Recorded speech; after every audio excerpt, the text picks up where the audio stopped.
that all in itself is kind of like a match made in heaven, especially against the grapplers who's very comfortable off their back. And it's not a place to be in MMA. You don't want to be on your back. You're losing. So you need to get off your back, get up, and get going. If you're going to play the ground game, you need to be the one on top. That's just the way I believe it. Even though that might be old school, but kill me. Hey, I love that. I love that take about it, bro. Olin, who did you have going into this fight, brother? And what you think about it, man? Man, it was a bit of a heart brain backlash here. Like my heart had Clayton Carpenter. I wanted to see the kid do well. 8-0 coming into this. He looked really, really good. And he looked like he had the tools in the belt to beat the young man in front of him and Tagir Ulanbekov. But my brain was telling me Ulanbekov was probably going to take this one with the grappling prowess that he has. He's just so damn strong when he does get on top. And the thing is, Clayton did a really good job, and we'll get into this probably later on when we talk about the Peyton Talbot. Ironically enough, their names rhyme, and they had the same exact issues in their fight, good old Peyton and Clayton. They were able to block the original takedowns that came their way, but it was the chain wrestling ultimately that led to their demise. And I mean, I know, Ian, you've felt this kind of stuff, and you've probably dealt this kind of stuff in training. So, like, if that first takedown doesn't work, if you have it in the tank to continue and switch the direction of that single leg or change to a blast double or something, right? Like, that's when you're actually going to see things pay off. And that's what we saw happen more often than not in this actual bout. He got 3 out of 6 takedowns, racked up a hell of a lot of control time out of it, and ultimately got a well-deserved decision win over Clayton Carpenter. But I was impressed with Clayton Carpenter. The fact that he got controlled as much as he did and still matched his opponent on significant strikes landed says a whole lot about this kid and what he does bring to the table. I don't think it's a back to the drawing board situation for Clayton. I think it's more of a tough night at the office, and you drew a short straw. It was a bad stylistic matchup for you. And I do think if you run this fight like another 10 times, Clayton probably wins 2 or 3 of them. Like he's got that dog in him. I wholeheartedly believe that. So good win for Tagir Ulanbekov, but Clayton Carpenter loses no momentum or no steam from this. What do you think, Sdawgs? Bro, I think what you said at the end there was a very good statement right there, brother. He's a great fighter still, especially at flyweight, dude. They need more guys like this. And he just got dealt with the motherfucker, dude, with that type of Dagestanian wrestle who's just gonna wrestle fuck most of everyone they fight, bro. Unless your name's Marab Duwalish Lily, but we're gonna get to that at the end. But yeah, I think you boys really summed this up perfectly. I can't wait to see more from Clayton Carpenter. Man, bro, he just got it dealt with the motherfucker of a matchup, dude.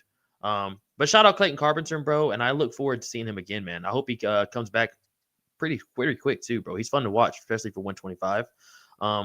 But boys, real quick before I move on to this next fight, Anomaly, how do we do on that Arlene Perez wager?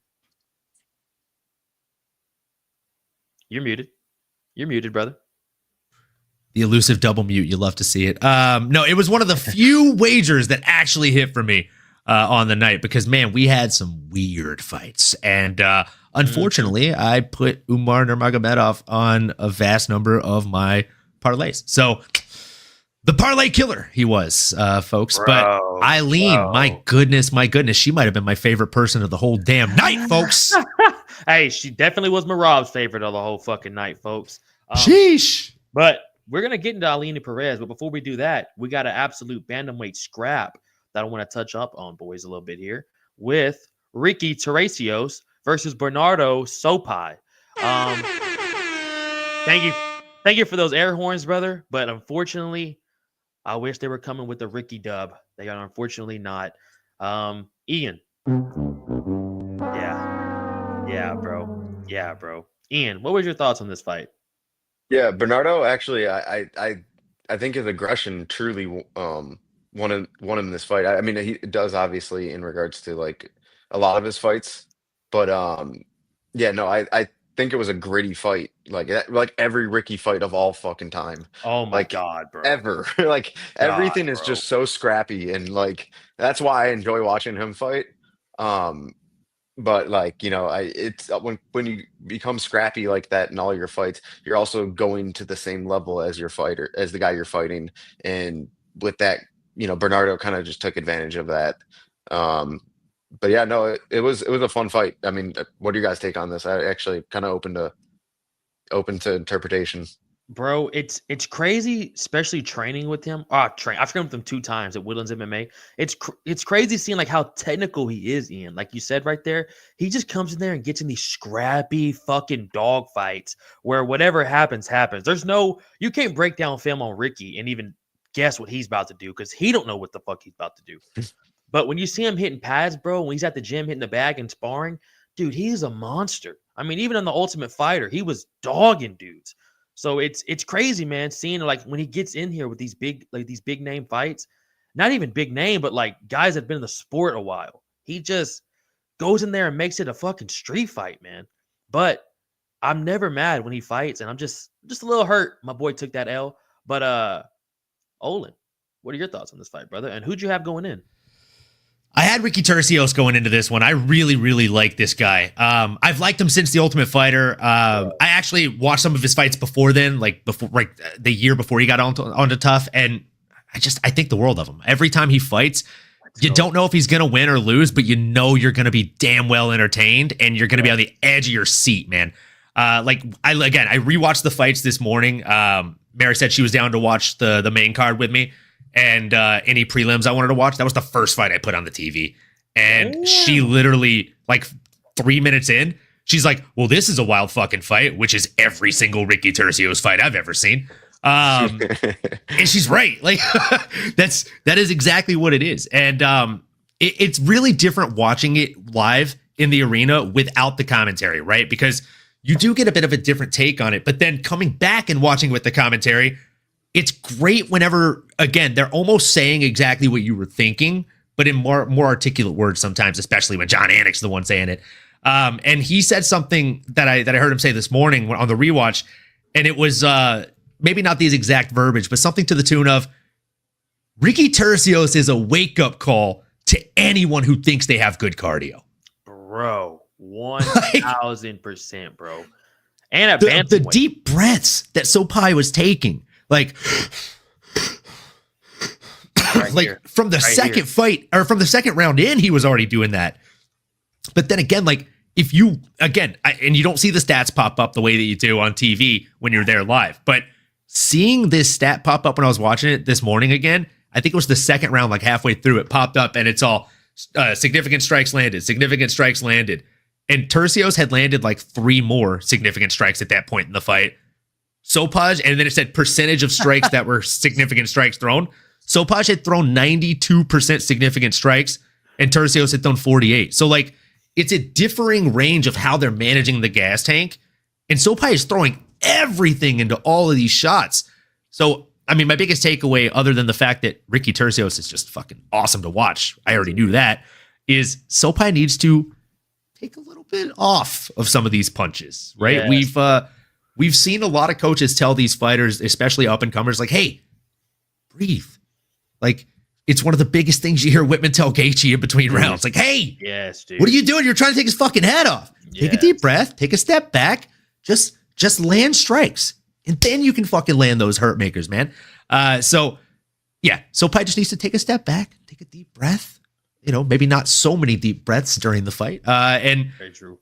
Work on that gas tank, because that seems like his only flaw. And at this rate, maybe 3-4 years from now, Albania might have their very first UFC champ.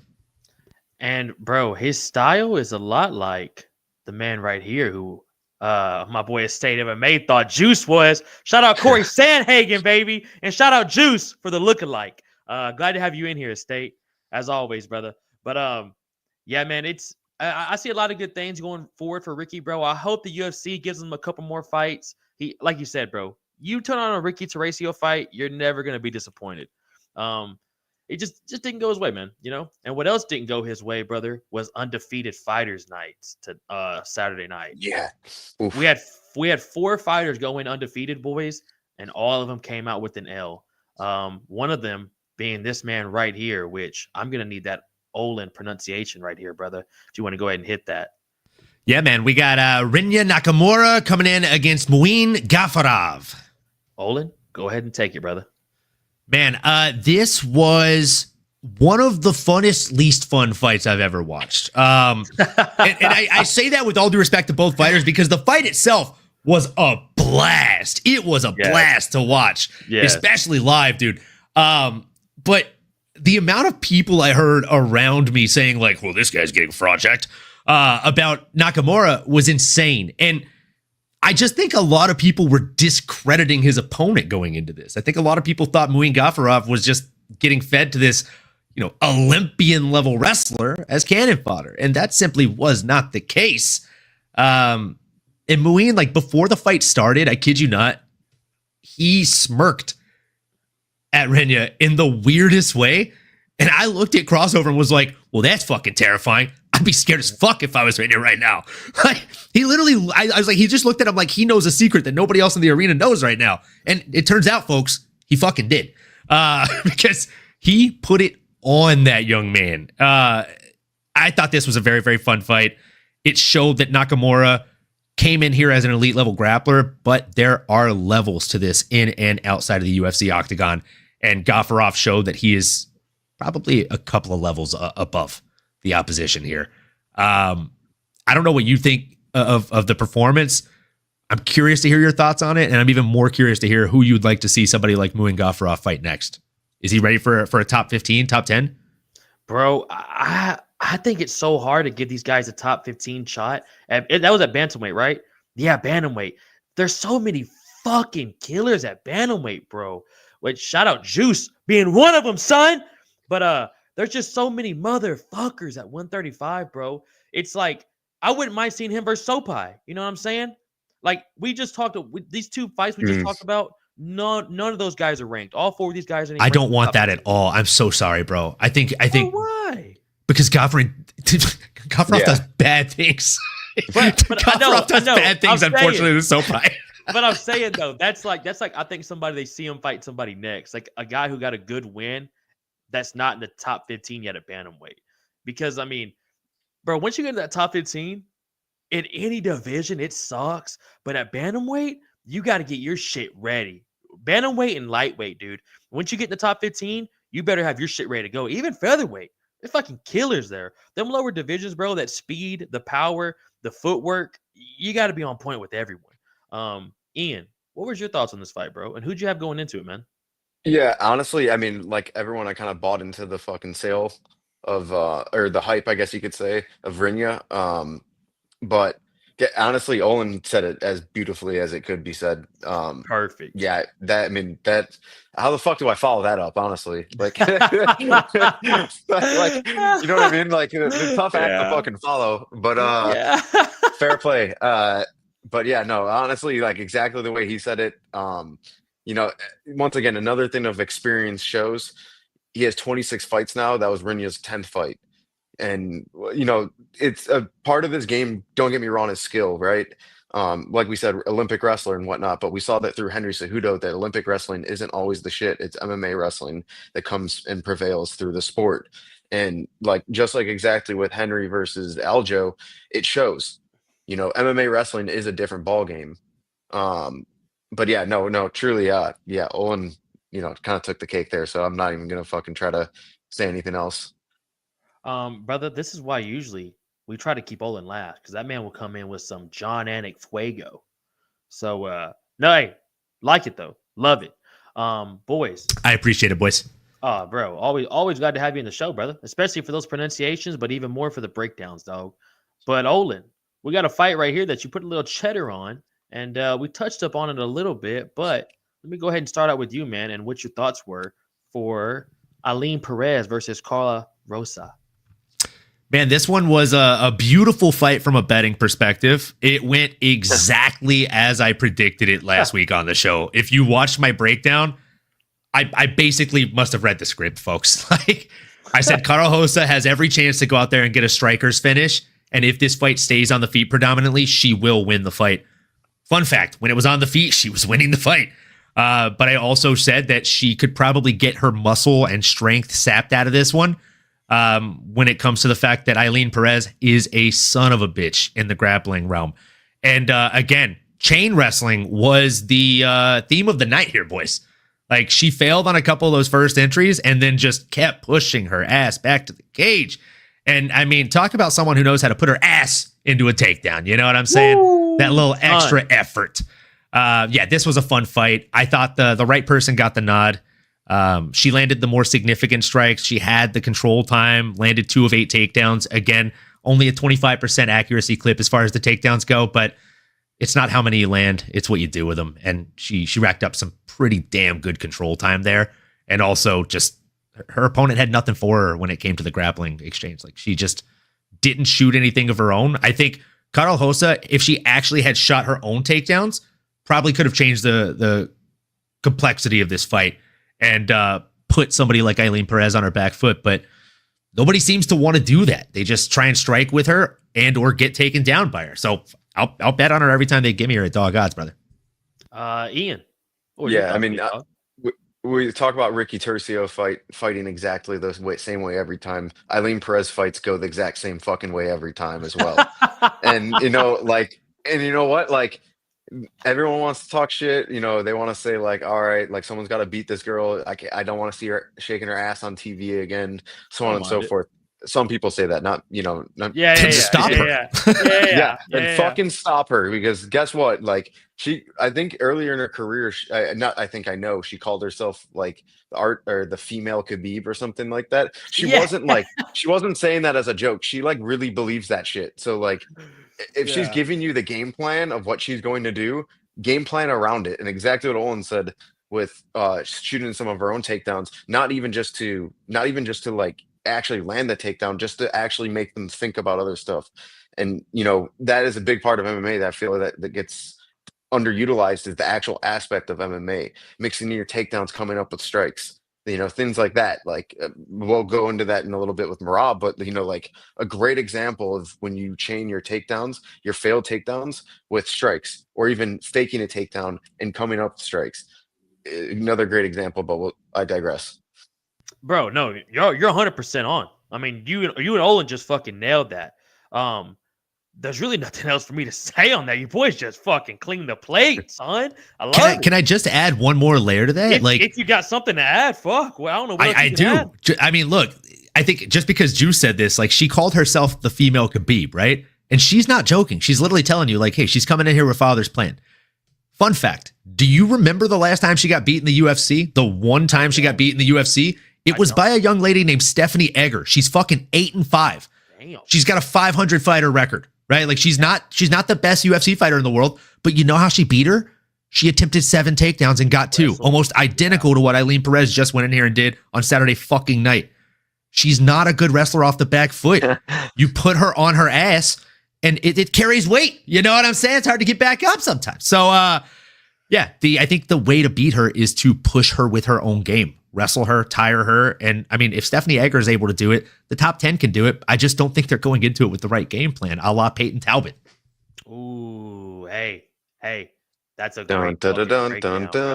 That's a great fucking... That deserves a little touch of air horns, brother. Just a fucking touch of the air horns. Thank you, dog. But boys, I got another fight to bring to y'all. And by the way, I don't know if y'all have noticed this. This is the 5th fight I'm about to show y'all. We've had 5 straight fucking decisions, boys. Not a exciting night of fucking finishes, but exciting night of fights, though. We had Grant Dawson versus Diego Ferreira, which I thought the old dog Diego was going to be able to pull this off. But as always, Grant Dawson's come through and just wrestle fuck somebody to death. Yeah, brother. Just Grant Dawson doing Grant Dawson shit, folks. But Ian, how about you start the lead on this one, bro? I think this is another shining moment of Grant Dawson moving camps and going to ATT and working with I don't know. Honestly, they're true professionals there. They have like 3 or 4 different crews that they have corner people based upon like your archetype. You know, like they got the Brazilian squad, then they got all the Russian dudes squad. Like they have their squads and cornermen for each squad. For some, like it's fucking. I got to give my hats off to them. It's fucking hilarious, but it's genius. And so I think him working. I think it was Mike Brown, if I remember. Yes, sir. Correctly. Yep. And I mean, how do you talk shit about a guy that first off reached the highest level himself, second off brought other people to the highest level, like Kyoji Horiguchi, who should be back in the UFC's 125 division soon as he asked for. But also, I mean, the list goes on and on. Like, of all the Mike Brown trained fighters that have fucking just reached the peak. And once again, like, to become the best, sometimes you got to work with the best. And for him, that's what it's showing that is the guy to be, to be the one to work with. And, just another Mike Brown fight. Like Western just said, bro, Mike Brown is the GOAT, dude. He's one of the best coaches in the fucking game, man, which is why so many fighters still stay with him, bro. And he's in a big ass training camp like ATT down there. But real quick, before I get to Olin on his thoughts, I want to give a huge shout out to Mitman Joe, baby. Woo! What's up, brother? This is Fury FC's cut, man, folks. If you're wondering, what's up with Mitman Joe? Had him on the podcast 2 days ago. Go back, look that up, folks. Give this man a follow as well. I will be February 2nd. I will be cage side with my dog, Mitman Joe. Shout out fucking Joe. You're the fucking man, brother. But Anomaly, what were your thoughts on Grant Dawson coming through with another usual dub? Man, Grant Dawson is somebody that he might not always be the most exciting fighter to watch from a casual fan perspective, but again, just like Mike Brown, you gotta respect the work he's put in. And he has Mike Brown in his corner, which makes a vast difference in what he's able to do. This man is a game planning machine. As Ian, lightweight, already shed light on, he's the guy that came up with the game plan to running flying knee Ben Askren. He's the reason Jorge Masvidal got pole vaulted into fame. He's a lot of the reason behind the resurgence of Dustin Poirier going up to lightweight. He was telling him all the time, dude, you're hurting your body. You're cutting way too much weight. So, I mean, the list goes on and on, as Ian said. I don't want to take too much time on this one. This is not one that I went back and rewatched, candidly. I'll be honest with you. Wasn't ripping and roaring to put it back on the TV. Brother. No, brother. But be honest with me, Olin. Did you go get snacks when this fight was happening? And just be honest. I wished I would have. I wish I would have. And I'm not but hating, I didn't. brother. Like I said, I know how it goes, man. You got to get the. I will tell you, I went and got my second drink of the night during the Jailton Almeida fight, and that was a fucking mistake. Hey, I was just about to say, you might that was a fucking mistake. Brother, I can't believe that. Although, as a betting man, you know what? That might have been the fight to choose. If I'm going to call spade a spade, Facts, he did his research ahead of time. In regards to when he was going to go get drinks, and that if I was to throw money on one of the boring fights, and if that's going to drag out, honestly, shout out to him for that. That was a good choice. I thought the over was safe. I thought I had a round and a half there. No, you definitely had a very educated decision there, and it just didn't end up working out. And you shake it off, dust it, and then come back to the next one. Holy guns blazing. I turned around, I saw the screen, I realized I had just missed the finish. I turned back, I looked at the bartender, and I was like, you know what? I will make it a double. Yeah, facts, bro. Sean, I big appreciate you for watching, brother. W Mitman Joe, as always, dog. Sean, no need for this bullshit. Hey, Sean, look at me. I'm looking at you. No need for that, all right? Hey. We know what happened, all right? I don't need you in the fucking comments rubbing that in on me, Sean, all right? But anyways, boys, back to these fights. Mitman Joe was a great interview. Will, always appreciate you, big dog. And folks, by the way, real quick, this man below me, MMA Anomaly, is also doing interviews. If you're wondering, how the fuck do I find that guy's channel? It's scrolling down at the bottom as well, folks. Give my man, MMA Anomaly, a shout out, folks. I'm just pissed as you. Sean, so is Ian. I brought it up to Ian. I thought Ian was dissing the Texans earlier as well. And he was like, brother, I was rooting for them just as much as you were. Because fuck them Chiefs. I'm tired of the Bills and the Chiefs. Well, I'm sorry, Sean, because it's going to be the fucking Chiefs and the Eagles in the Super Bowl probably, brother. But hey, let's go Redskins, Ian. Let's go Redskins. I'm rooting for them. But once again, I just, the facts of life are Saquon Barkley's going to Saquon Barkley. Saquon Barkley going to Saquon That's a Barkley, fact. brother. And shout out to anyone who played fantasy football this season that got Saquon Barkley. Both give yourself a pat on the back and go fuck yourself. There, thanks, Ian. Same thought process, brother. Give yourself a pat on the back and then go fuck yourself.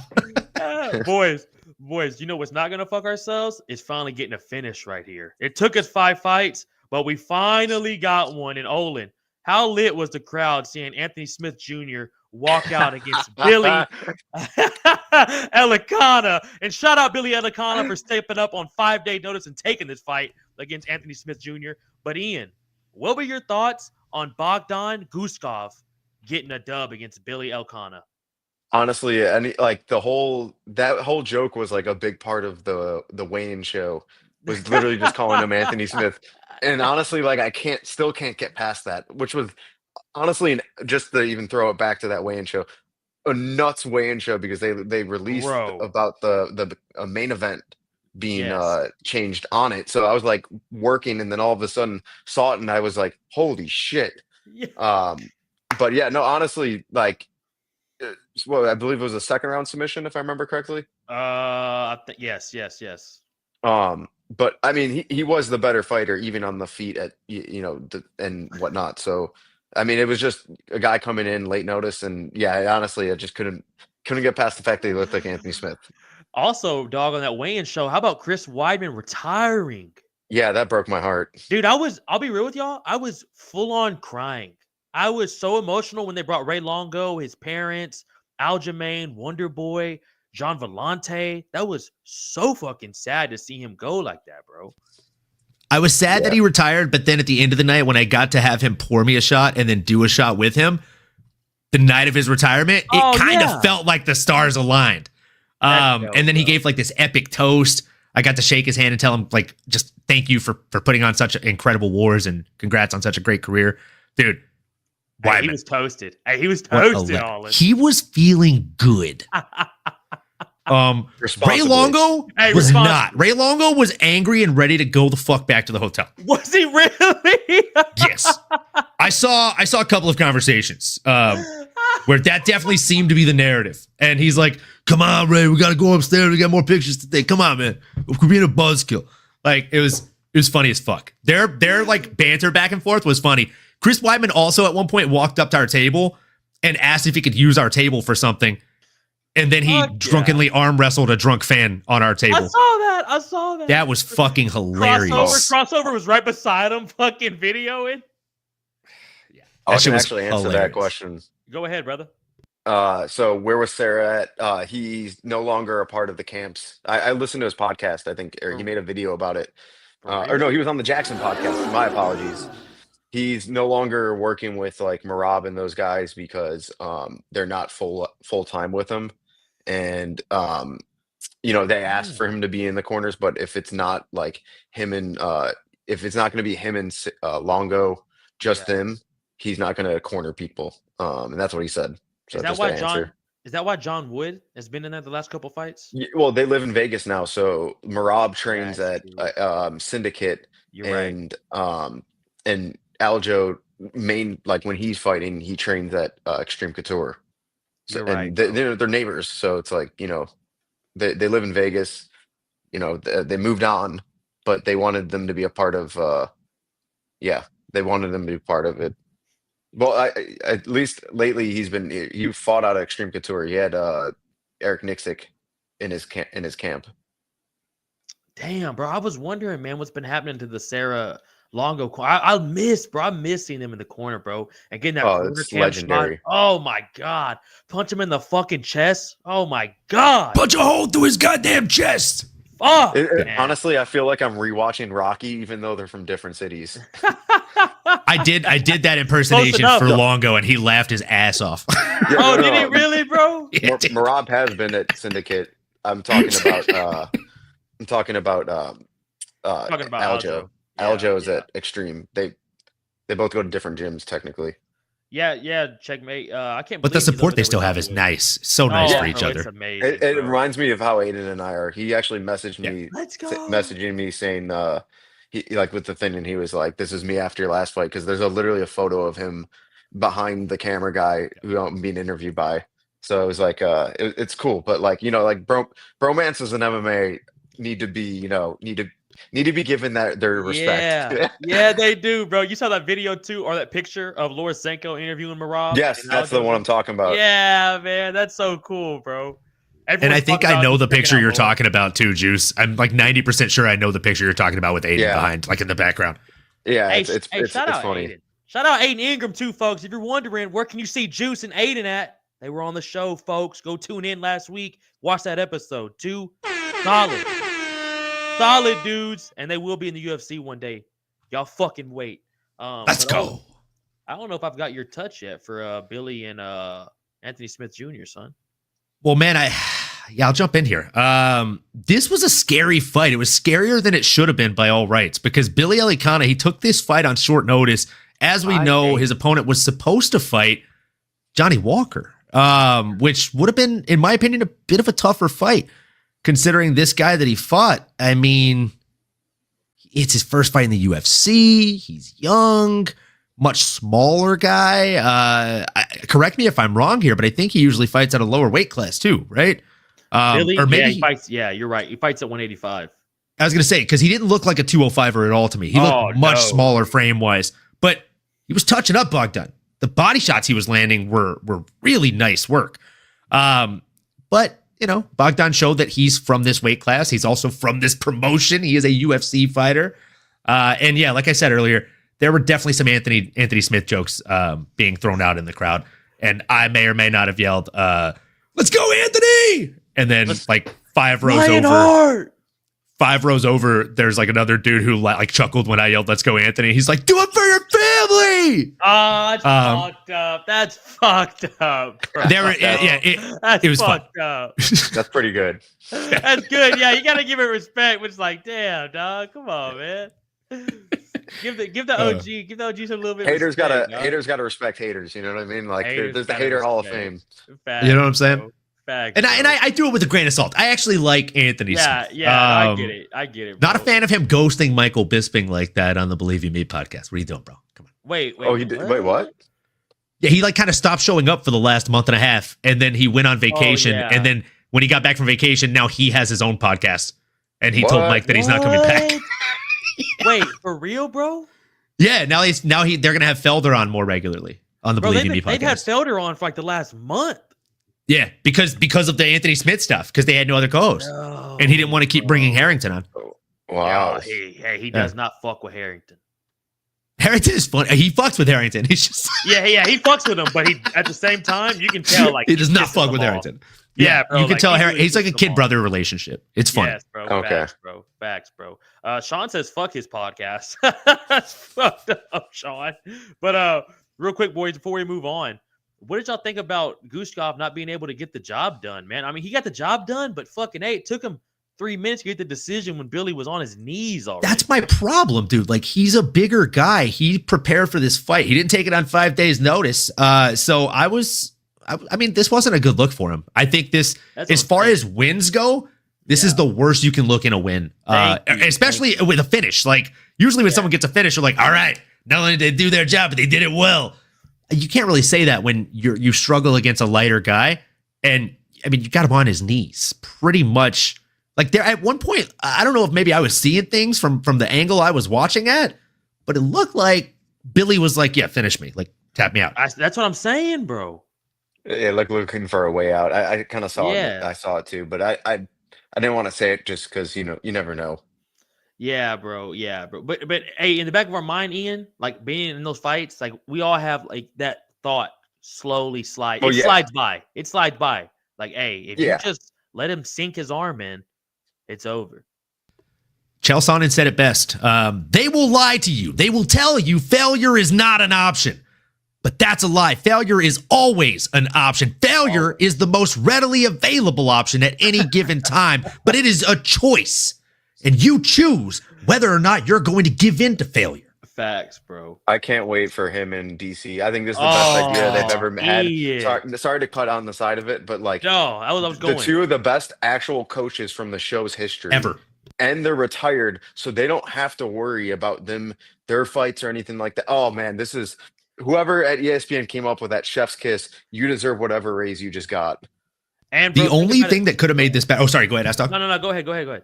I was going to say the only thing that could have made this better is if they could have gotten like some of the old people that maybe failed to win their season that they've coached. Like Joe Giannetti, who's already. still trying to get into the Ultimate Fighter under DC again, would have been a fun story. Like not all the contestants, But like Yeah. Joe Giannetti's still fighting for like LFA and like Legacy. Yeah, I don't know why.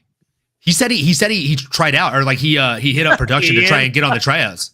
I don't know why he's not signed. That's My bad. My bad. Same. Okay. I don't understand why Joe's not in the UFC. I think it's bullshit. Sorry, no, not okay. That did sound bad. Okay, No, Joe should have been in the UFC 3 Ian, fucking years ago, Ian, kid. I You're was absolutely like, right, damn. Ian. No, Yeah, no. facts, Don't get me wrong. I'll talk my shit if I talk my shit, but that's a guy I respect. Yeah, I can't talk shit about that guy. It's like he like isn't he living like a van? He's like, Or like a why? bus? Fuck that guy. Yeah, Bro, I know. He literally I was like, he damn. drove from the East Coast in a bus with him and his dog to AKA to come train. Yeah, Oh, that's what I I mean. fuck with like- Joe like- hard, bro. That's cool. Yeah, how can you hate that guy? Yeah, that's cool, man. For real. There's a lot of people I can hate on, but that's not one. And guys, speaking of fighters you can't hate on, you cannot hate on this man for getting the job done against Zachary Reese, boys.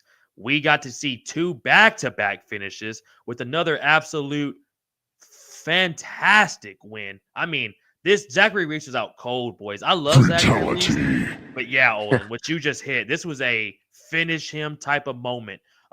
We got Asmat Bikioff versus Zachary Reese, and I'm pretty sure I butchered that last name. Olin, go ahead and take the reins here, brother. Who did you have going in, and what are your thoughts of Asmat getting that absolute fucking nasty knockout? Oh man. If I had a shot glass and a bottle of whiskey at the desk, I would do a shot right now because I got this one wrong, boys. I don't blame you, bro. I thought Reese was gonna have every path to victory in this. His opponent was jumping into this fight, and I felt like his opponent could have the opportunity to be a little bit of a fish out of water with somebody like Reese, because even though Reese hasn't had the best, run in the UFC thus far, I thought it was simply due to the fact that they have fed him to the wolves. Oh my God, Olin. I mean, like they truly have, right? Like Kind of Yes. did again though. they did again. Yes, They did again. Yes, bro. 19-3 again. versus 8-2. Well, now they're obviously one up in each Yeah. one, but that's besides Yeah. the point. Like whenever like there comes time to betting, in my opinion, always choose experience, unless it's a main. And the card guy with the fight. last name that ends in OV. Yeah, well, yeah, Yeah. or that has like a flag of a Eastern European country that you've never seen before. Those are the guys that you always throw your money on. You know what I mean? It's a flag you haven't seen. Andrew. Put a unit down. Yeah, Yeah. yeah. No, Yeah, seriously. bro. Like if it looks like they came from what used to be a part of the USSR, probably bet on them. USSR. I'm just This saying. fucking guy. Hey, but you're not fucking lying. It's not if you don't know nothing about the fights, if you just want to go based off of that, you're gonna win 8 out of 10. So Yeah, and I'll take ain't those hating. odds every fucking day of the week. every fucking day of the week, bro. Yeah. But dude, I got it wrong. but Olin, I was just about to say, but dude, I don't blame you, bro, because Zachary Reese is a motherfucker. He's a motherfucker. He's I don't know why he strong. cut the mullet. He should have kept the fucking mullet, first of all. That's probably what happened, honestly. I think he came in there like Samson. He lost the hair, he lost the power. Yes, brother. What are you doing? You got a fucking flaming ass mullet, son. Let's go out here and put that thing to use. He cuts the mullet and he comes out here and fights a motherfucker. And man, bro, he was out too, boys. Zach I was out. gonna ask, because I didn't actually have a chance to go back and rewatch that one on video yet or on TV yet, but did they show how long he was out on TV? Or did dude, they just kill time with a lot of commercials? They kill okay. time. Yes. Because he didn't move for like 5 minutes, and then when he did move, he sat on the stool and he like almost fell off the stool like twice, and they had to help him out of the cage. I've seen that once with I was live. I forgot what was the main fight, but it was not Misha Tate, sorry. It was Jessica Valentina Ai? Shevchenko versus Jessica Ai. Yes, And bro. I was close to the front, and that sounded like a legitimate baseball bat hitting like a metal bat hitting metal post. And she was down for like 10 minutes. Like I'm not even joking, 10 minutes. So like same thing happened when I was there. It was like 5 minutes of everyone like cheering, and then it just got silent, and then they cut to Really? cut to commercial because she was still down for another like 5 minutes, and everyone just like didn't say anything because like genuinely worried because like you never know. Yeah, he was literally like locked up. His toes were curled up, and Yep. he was doing like the robot breathing, like Terry Adam after getting knocked out by Edson Barboza. Like that's the best way I have to describe it. And yeah, like when he did get up there, like, oh, he's not even going to stand up there for like the decision. I was like, he can't fucking stand. Like, bro, and hey, he literally Olin, couldn't stand up that's straight. on the ground, and he wasn't even able to pull the shots back, So bro. I think the shots did a lot of the damage, but the ref didn't do him any favors by yanking him away the way he did, and the back of his head bounced off the mat, dude. That was Mike Beltran. Fucking slammed his shit. Bro, it was insane. Yeah. Big guy. Big guy, bro. 185ers. These dudes are probably 215 while they're in there, too. Two big motherfuckers, bro. And he's getting just grapple fucked, too, man.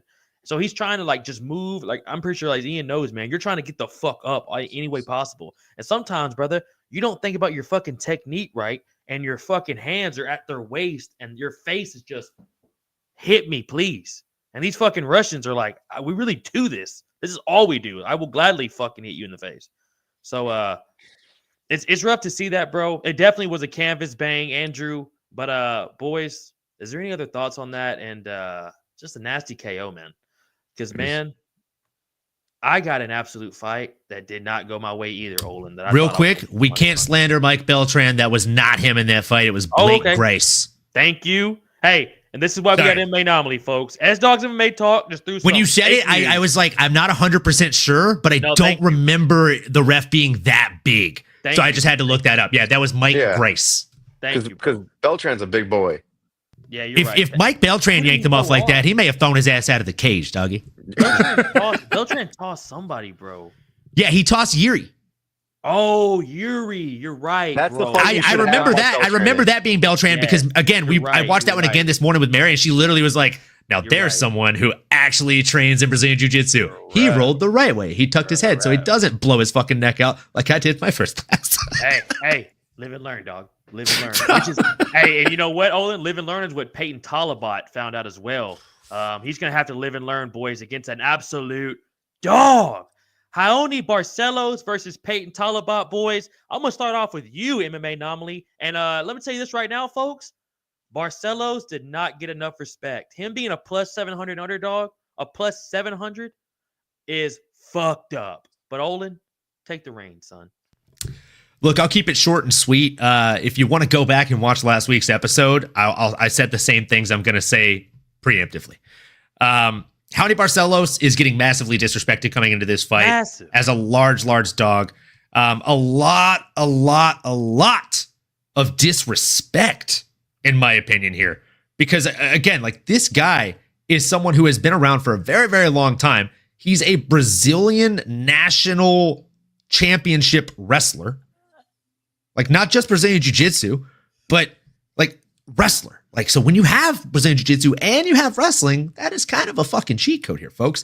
And he has exactly that. So the guy's a beast. He did not get taken seriously by Peyton Talbot. And if I'm being completely honest, like the craziest thing about this is I think Peyton Talbot could have beaten him if he came in with a little bit of a better game plan. From what I observed, it was a massive mistake in terms of game planning. Instead of low kicks and round kicks to the body and head, Talbot should have been utilizing straight and distancing shots like jabs and crosses or teeps and push kicks to keep Barcelos away from that takedown range, or what I'd like to call it the fucking danger zone when you're going against someone like Raoni Barcelos. This could have been a game planning issue from his coaching staff, or it could have simply been overconfidence in his own Brazilian Jiu-Jitsu skills. Because when he was on the ground, there again was simply not enough emergency there. There was not enough like, get the fuck up and go. There wasn't enough panic and tact to get off his back. He was too willing to try and put up submissions and attacks from the back for me. And that's ultimately why he lost the bout. That and the fact that, I mean, like you said, dude, his opponent is a fucking dog, is Raoni Barcelos. So, Juice, what were your thoughts on this fight, man? Yeah, so I have a couple of takes on this. First and foremost, I think they even said it on the broadcast, if I remember correctly, but I could be thinking incorrectly. But Talbot's stance is too high against the grappler. He's very upright, very Thai-based to a degree. It looks like he's like a traditional Thai fighter, but less squared. But still, when you're wrestling a grappler, or not wrestling, sorry, when you're fighting a grappler, you need to have a more staggered stance, and you need to be lower base. In addition, Barcelos is absolutely being disrespected. If you think about it, he's almost at the same level as Rafael Sunsao in regards to the type of gatekeeper he is. I'm just going to go through some of these names that have gone past him and then started rising up just because I did a little bit of research. First off, Victor Henry actually passed the Dog, test. Kyler dog, Phillips passed the dog, test. Umar Nurmagomedov passed the test. dog. And then there's got other guys that have gone down because they didn't pass the test and then they ended up panning out. So you got to like this is a guy that we need to view as the test, like a Rafael Sunsao in the sense of that. So yeah, that's what I think on it. And I think he was just being disrespected because people didn't recognize his name because he was just viewed as just another Brazilian fighter probably. And Talbot kind of learned real quick. Being a guy in his position, you should have been training this past months rather, for a guy like this. Past, yeah, even fuck that, years. Should be expecting this, especially when I was watching him back in A1, Uriah Faber's A1 combat. That was the other thing that I was kind of watching and being like, okay, this guy can fucking strike, so you better be working on his defensive ground game. You don't even have to have offensive, just have defensive like Pereira, and obviously, a guy at that level of wrestling truly showed what chain wrestling was about once again, because sometimes he would stop the initial takedown and then once again chain wrestling right into the next one. Which, well, once again, we've talked about already on this podcast, so I'm not going to fucking bore anyone with my analysis on that. No, bro, your analysis was fucking perfect there. I mean, that was Aiden. The way you even the names, bro. I don't know why like these casuals don't fucking look into some of this shit, man. And this was a really crazy ass fight for Talabat. When I saw that they put him up against Barcelos, like Olin was saying, bro, I knew this was a true test. This was either you're gonna fucking sink or float, dog. Like, we can't just keep giving you favorable strikers. We're gonna give you a guy who's all around a motherfucker. Good at jujitsu, good at wrestling, good at blending it in together, and it's striking. Bro, that Victor Henry fight, Ian, one of the greatest fights I've ever seen with him and Barcelos. Mhm. One of the greatest fights I've ever seen, bro. And Barcelos is in those fights every time. Kyler Phillips, war of a fight. I mean, he's in here with motherfucking dogs, and he's always like, he never gets finished. I mean, maybe I'm lying, but I can't remember the last time Barcelos ever got fucking rattled. This dude is for real a killer, man. I'm seeing a lot of fried checks, a lot of Peyton sucks. Shut the fuck up. He fought a motherfucking dog. I know he's plus 700 underdog, but like you boys just said, he is so disrespected.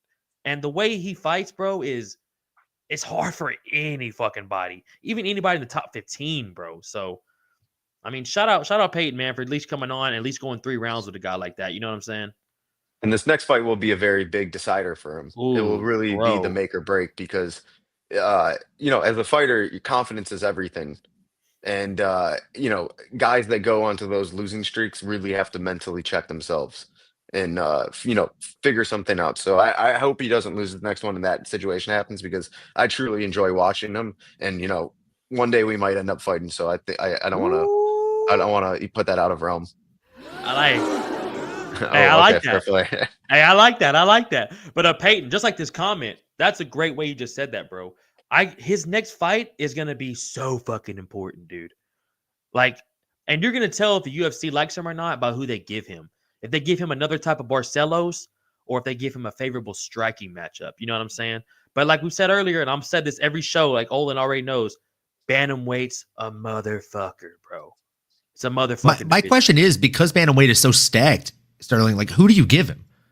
That's what I Like, was just thinking, bro. I was just thinking that when I said that because I was like, I mean, there's no easy and striker. it depends.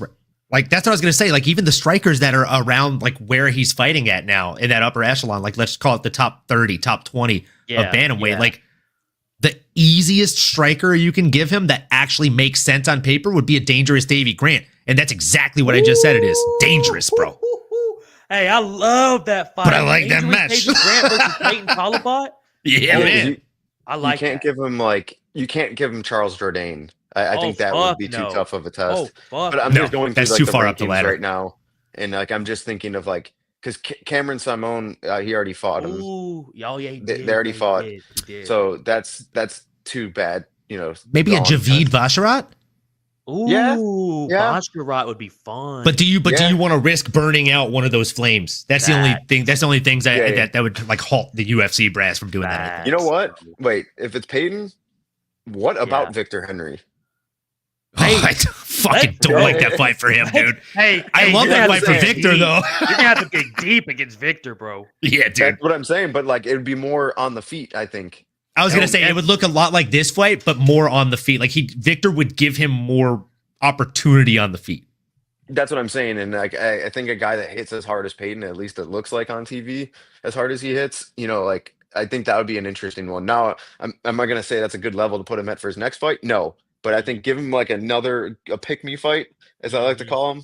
And then, and then the fight after, put a guy against Victor Henry where he has more of a shot because, like we said, he's got some skills to work on, which naturally, like we all, as fighters, we all have something to always work on. So, he's just got shown last night or 2 nights ago. Sorry. And the UFC, bro, they need characters like him, man. He's a weird guy. They need like Bro, you got more- Frank Ocean you know watching what I'm saying? UFC. Literally what I'm watching, sitting saying? cage side. Frank Yes. Ocean came out of his He was cave. cage side? He was Yes. front row. Oh shit. He I didn't know that. arrive until right before the Talbot fight. Are And then you I think he serious? left. Yeah, he only came for the He fight. literally was there for the Talbot fight. That's Imagine being so sad. I mean, and think about all those shows he's been on. He's been on so many like 20 girls, one guy, like a bunch of like just dating shows, a bunch of like Frank Ocean. I don't know type that we're vibes. watching the same channel, Sterling. Hey, don't don't worry. hey, don't worry about what S-Dog looks up. Hey, y'all don't worry about what S-Dog looks up. You better hope the government doesn't raid your search history. Hey, but real quick, I did say 20 girls, one guy. Don't get the fucking Fair, shit twisted, fair, folks. fair. But it's just yeah, bro. It's this weird fucking like world star fucking hip hop show they do, man. And he was on it. Like they. No, I know it's exactly okay. what you're talking Okay, about. It was like a okay, dating bro, show. that's- I'm just that's giving the you thing. shit, bro. Dude, real quick before we do move on to the next one, I was about to I had say, go one ahead. other name. And you actually reminded me of this name here, Sterling, because you said character. The UFC needs characters. If we do want to see another grappling test for the young man, there is a character he could fight. Ooh, fucking Nomley's on Fuego today, son. I'm just saying I have thoughts. Like I like that, dude. I fucking like that, dude. Raul Rosas Jr. or Dangerous Davy Grant is the only thing he needs to fight next. I fucking like that. Do What not are your give him thoughts, Davy man? Grant. Do not. give no, him Davy Grant. I wrote that Do name not down, give him- and I wrote that down like spitefully because I love Davy Grant, and Oh, I dude. I think when Davy Grant comes, there's a tornado that comes with him, and Bro. like, oh, one of my favorite, like one of your favorite fighters, because that man like Bro. puts it on every fight. He comes like twice a year and just Yeah. absolute banger, spinning back fists. Like he is just all over the place, like Yeah. so entertaining. We'll never get his due because of his age and whatnot, but that man deserves his due. Like every time he fights me and my MMA like group, like not our group, but like the group that of like the fighters that I train with and whatnot. Mhm. Everyone's always been like, it's Davy Grant time. Like that's Let's the only thing you go. have to write. bro, Hey, facts. From across Davy the Grant pond, is awesome. bro, he's awesome, bro. That Cheeto fight was fucking amazing. Oh my god, that should go Oh down my- in like UFC Hall of Fame just for Boehner alert. Bro, and Dangerous Davy Grant, he also comes with a tornado in, and he also comes with blood. That Yep. man's gonna bleed, and he don't give a fuck. Yours Hey, or his. like when you're as pale as us, like you naturally bruise a little faster and cut faster. It's just, hey, if there's any judges watching this, Yeah, refs yeah. watching this, just know that from like a place of us, like Corey Sandhagen, same issue. Just saying, just put that in the thought process the next time you're giving out scores. That's all I'm saying. Facts, bro. Who also is very pale voiced, but got the job done with a nasty submission is gonna be our boy Ritter versus the Trailblazer, Kevin Holland. And since we were already talking right there, brother, Yeah. give me your thoughts on this, man. And fucking A, man, what's next for Kevin Holland, bro? First off, fuck Kevin Holland. Shout out to my boy Rampage. Yeah, Oh, how the beef crazy is was real. that? No. You know what? Like, How I don't care if fucking disrespectful was that? I don't care if you're cutting weight. You don't talk to, first off, the guy that got me into the sport, Rampage, like that. Never, ever talk to Rampage like No. that. And second off, like a legend of the sport. Like, Pride. Like, come on. Like, we all watch Pride. Whenever you want to watch something, you want to watch bangers, you want to watch the most entertaining fights of all time, you put on Best of Pride on UFC Fight Pass. That's what you do. He understands. 100%, bro. And then like the other thing too that you have to keep in mind here is like everyone's like, oh, keep the champion at one. He wasn't like it's a major organization. Let's just call a spade, a two-time weight champion. And the only reason he lost those titles was because some roided out Russian was allowed to fucking go crazy. Like, let's go. And then he just got fucking exposed too. But I'm not even going to go into that. I digress into what I'm actually talking about. But yeah, I mean, it shows levels. Like, what did he do in one championship? He got you to the ground, he took your back, and then he took your neck.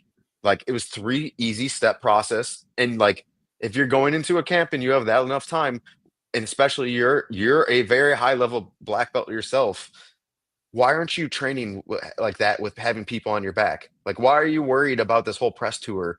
Get in the fucking gym, have someone on your back, and just say, and have your coach say, go. You got 3 minutes. Get the fuck up. Because your best, shown in his last fight, your best bet to beat De Ridder is by having him on the feet. That's all. I'll leave it at that. Sorry. MMA anomaly, all you, baby. Nah, bro. I mean, no, you're spot on. I mean, Maestro's with you too, dog. Fuck Kevin Holland, bro. Bro talks like he's an elite, but he's nothing more than a glorified gatekeeper. And also, why is he fighting at 85? That Ian, because he's too lazy to cut to 170. Go ahead, Anomaly, take this over. This is a professional sport. Come on. Sorry. He's too lazy to cut to 170. He could be a world-class fighter at 170, but he simply does not have the dedication or willpower to make that cut all the way down to 170. And look, man, I'm supposed to do a show with Nano later on this whole card, and I have probably 6 paragraphs typed about this fight alone in notes that I took today. But let me just read you the last 3 lines that I have written down. De Ridder said all week that he planned to submit Kevin Holland early on in this fight. Kevin Holland said all week he didn't care about this fight. Turns out both men weren't lying.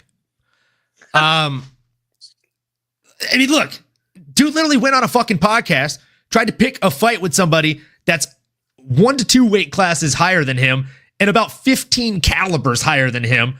We're going back to the gun talk here, right? About 15 calibers higher than this motherfucker if we're talking terms of championship class and steel and brass. And he literally said that he didn't care about this fight. And you can just tell that he doesn't care about this fight.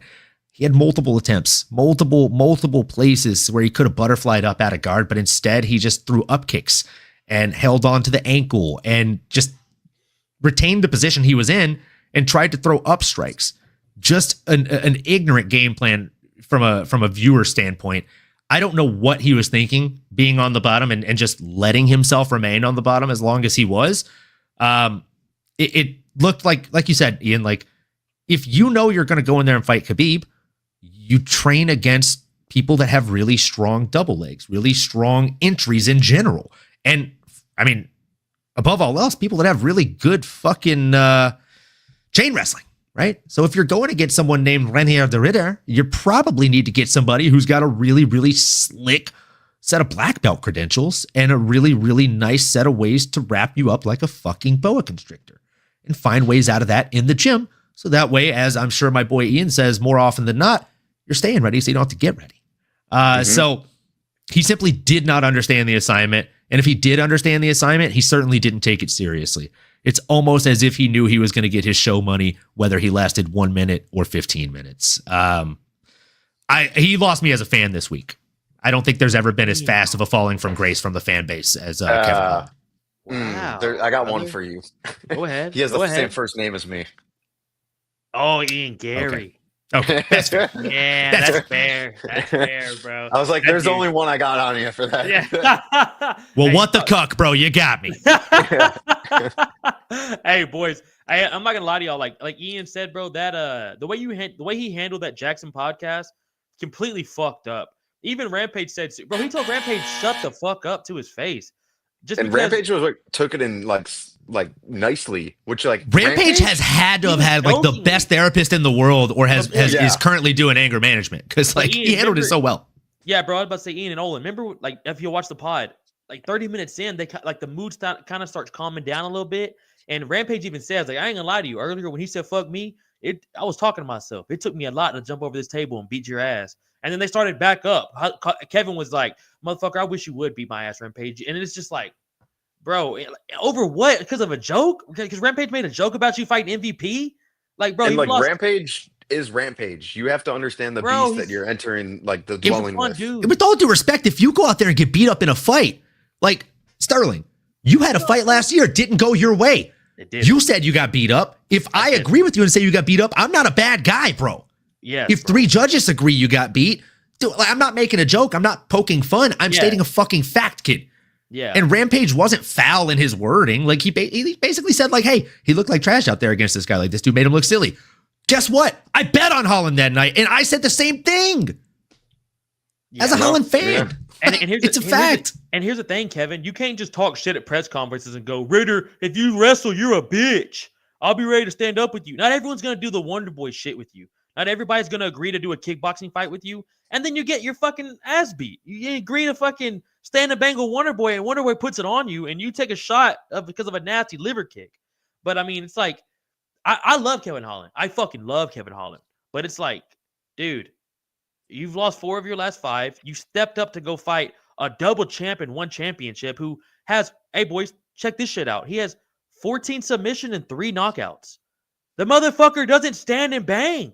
He takes you to the ground and he fucks you up. If you just watch his last 3 fights, you would go, oh, shit, he doesn't stand and bang. What he did to Gerald Mearshart. Everyone wanted him to be this kickboxer, and he came in there and just fucked GM3 up. So I'm with you, Ian. It's fucked up, bro, the way he disrespectful Rampage like that, and then you come in and just flop like that in the first round of Ritter, bro. I mean, fucking A, man. I like what MMA Maestro says right here. What do you boys think about this? Holland versus Paul Craig next. Ooh. Paul Craig! Paul I know that Craig! hasn't happened. I don't want to see that happen because I'd rather have Holland go to 170 again. Like, I just he's you not know what gonna I mean? make that weight, I don't think. Like Olin said earlier, he's just real fucking lazy about making it, bro. Well, if he's that lazy, why don't we just have him versus Paul Craig at 205? He can eat even more steak. Hey, with him and Wonder Boy doing the commercials, hey, I am over that commercial. Olin, how many times did they show that fucking commercial? I saw it 5 times inside the arena, and every time I laughed out loud because I just thought, man, Sterling would be so pissed off right now. They showed it at I was watching it at my homeboy's house, and I was like, motherfucker, this is the 17th time we're not to the main card yet. Yeah, the first time they showed it, I like audibly laughed out loud. I was like, dude, I wish Sterling was here just to see this. It's Bro, the biggest screen I've ever seen that commercial on. I know you would have been juiced. Dude, I know. Dude, I bet that shit was amazing watching that. The screen was so cool, dude. Oh my God, bro. But boys, is there anything y'all got left on Kevin Holland versus Ritter here, man? no. I think last thing I'll say is I'm against the Paul Craig fight because I don't think Kevin Holland's next fight should be in the UFC. Damn. I wonder what the conversations with him and Dana are like right now, bro. Like if Dana's like, hey man, look. Can't imagine they're good. Fucking I don't think it's him talking. I don't think it's him and Dana. Yeah. I think it's him and Hunter, and that sounds like a worse conversation to have. You mean Wish.com Tony Stark? Yeah. Yeah, bro. MMA Espo says, yo, Olin, how much did you pay for those tickets, bro? We don't want to talk about it. Hey, we do not want to talk about it, brother. No, we did wait till they went down. So we got the terrace tickets at about half price. Hey, y'all were in solid seats, dude. Yeah. And we literally bought them like I think 20 minutes before the first fight. That's fucking wild, bro. We were standing outside of the arena at the free like UFC event meet and greet. And speaking of which, Tom Aspinall did not show up to that. So that's what about this, maybe boys? Maybe flight issues. You never know. That's what I'm thinking. Kevin Holland versus Tony Ferguson might be a nasty bout. Tony Ferguson's not in the UFC. I think he just signed to the GFL, right? Let's fucking go. So I get my wish both ways. Tony Ferguson versus Kevin Holland outside the UFC. 400 you pay. Sean. Hey, Sean. You'll be pocket watching over here, dog. But hey, if it was 400, Olin, worth it. It was roughly around there, yeah. Hey, Sean Mooney was obviously also watching ticket prices. Sean Mooney was also in LA debating on going to that fucking fight. I don't know if you guys know who Minnie Khabib is, but we were standing next to her and her dad while they were literally sitting outside the event doing the same exact thing. Her dad was on his phone waiting to buy tickets for them. That's hilarious, bro. Yeah, he's like, what app are you guys using? How far was the hotel from the arena? Mine was a 10-minute walk. Oh, y'all thought you and Cross stayed at the same one. No, he stayed at a nice hotel that was a little bit further. I stayed at like just a rinky-dink hotel that was super close for that reason. And we walked back to my place and did shots while we were like fucking putzing around buying tickets. Plus, Inglewood isn't that bad anymore. It was all right. Yeah. Holland is hella. Boys, think about this real quick before we move on. I'm about Yeah, to yeah. Used to be. fight. Holland has. Think about this, boys, real quick. Since January of 2021, that was Holland's 20th fight in the UFC. That's fucking crazy, bro. But that's not good though. No, Like, it's let's call it for what it is. Like, as fighters now, especially in the climate we're in, with like fans the way they are, like you have to be very strategic with the fights you take. Like, I'm just going to be the one to fucking, I'm not go going ahead. to be the bad Go guy ahead. to say it, but like, Nah, bro, go you have ahead. to be strategic with the way you take your fights now, and like, it's not smart being like, fuck it, full send. Like, I'm a company man. Like, yeah, like it did good for him. He's 10-10 in the UFC. Exactly. It went good for him at the beginning. Like, it got his name up there, and then he should have really just started grinding at 170. Yeah, right here. He should try and get better instead of fighting so often. He should get a nutritionist and fight at 170, like Ian just said. Like, he's 10-10 in the UFC. And by the way, if you look at his wins, most of them are at fucking 170. That's crazy, Olin. That's a wild stat. That's a wild I don't agree with stat, Sean O'Malley often, but apparently I do today. Hey, bro, that is a wild stat, Olin, to think about. He's 10-10. Or he's 10-10 since like 2019. So he's fought like 20 times since 2019. He's had more fights than that in the UFC, but in his last 20 UFC fights, he's 10-10. He might as well have the last name Diaz at this rate. Exactly. That's fucking crazy. And like you said, probably 7 of those wins are at welterweight. Middleweight's not for you, dog. These motherfuckers are huge. They're all gonna wrestle fuck you. Marvin Vettori, Derek Brunson, fucking Ritter. They're all gonna wrestle fuck you. They can all crack. They can all take your shots as well. Get down to 170, bro. Make your money there. Like, goddamn. And fight 3 times a year. You're good. It's just like, for someone like me that takes the sport as serious as like I do, and like, like, this isn't a fucking joke to me. And like, when you see someone like that basically like view it as like a fucking joke, it pisses me off. Yeah. As a purist of the sport. And you've got a golden opportunity, and you're literally squandering that opportunity that other people would kill for. Exactly. Kill for, bro. I wouldn't be mad at this though. Holland versus Neil rematch at 170. I think that Neil Magny, dogs. No, he's talking about. He's talking Jeff Neal. No, that's a big walk down. That's a big step down for Jeff Neal. Jeff Neal dog walks the fuck out of him. Ooh, I think. Hey, you know what, Olin? I think you're right. Jeff Neal's like top 10 right now. Yeah, he's literally top 10 right now, and I think he's improved significantly. And Holland is the same Holland he was. Good point, boys. Like my boy Ninja just said. That's a good fucking point, boys. Folks, he should have learned from Hamzat. Thank you, Sean Moody. 100%. 100%. He should have. Yeah, right here. He should have learned from Hamzat. 100. I mean, got fucking ragdolled. But that's besides the point. He actually did better defending in that fight on short notice than he did in this fight with a full camp. Ooh, what about this, boys? Holland versus Pratas? I mean, if I get Pratas for our UFC fantasy league that we're doing the draft for tomorrow, yeah, absolutely. I love that fight. But like, once again, another guy that just fucking flatlines people. Pratas? Bro. Yeah. Yeah, like, he'll go smoke a cig, come in, fuck you up, and then go have some shots of whiskey after. I was gonna say, and do a shot of whiskey on the fucking octagon. Yeah, like, in between rounds. And like, he'll stare you in the eyes as he's taking the shot. Like, he is a fucking he's a different type of human. Like, that's not a guy you want to put Kevin Holland against. Yeah, he's not the type of guy that needs a pickleback for a chaser or a Coke chaser. He does knockouts for a chaser after shots, but no, he like winks at you, bro. Like, he's a fucked up individual. You know what I mean? Like, that's just him. A state is saying Hamzat had a dirty ass glove touch, cheat against Kevin Holland. Holland was rolling with him at first. Hamzat did a cheat move. I feel like people overlooked that when it happened. That's exactly why I said he did a much better job defending in the Hamzat fight on short notice than he did in the Renier de Ritter fight, because against Renier, he didn't even try to get up. Like, I saw 3 opportunities that I counted watching that fight again this morning, and just the 1 round it lasted, that there were open opportunities for him to butterfly guard out of that bottom position.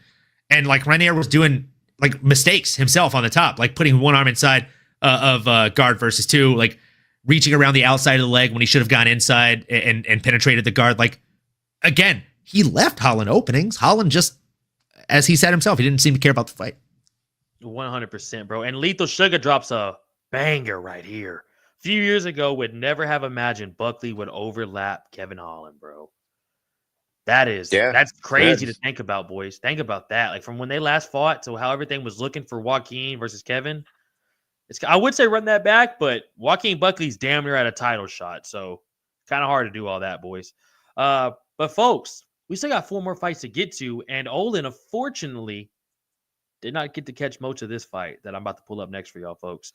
We had the polar bear versus a fucking Brazilian grizzly bear and Sergey Pavlovich and Jaitan Almeida. Ian, give me your thoughts on the performance of the night, brother, from Almeida.